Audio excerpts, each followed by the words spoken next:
TNXP stock analysis and price predictions for Tuesday. Is Tonix Pharmaceuticals stock a buy? I'll be breaking all that down in this brief short 1-minute video. Now, especially with TNXP, I'm still exactly bullish like I was before. The only thing that freaking would matter though is a double break that I want to see.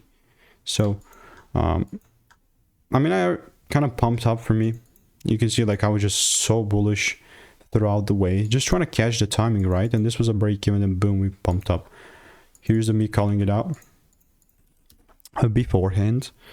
Pre-market was $36 at the time, boom, 10 days ago, and then it opened a little bit higher. Now for me, I mean, technically speaking, on the lower time frame, if the confirmations are met and it makes sense, that I'm obviously looking to take it up. But bro, me randomly buying it just not going to be happening, like genuinely speaking. Definitely open-minded to just doubling down even more, but like, nah. If you want to stay tuned and get free money making emails and insights, click the first link in the description. I will continue to keep you updated. Goodbye.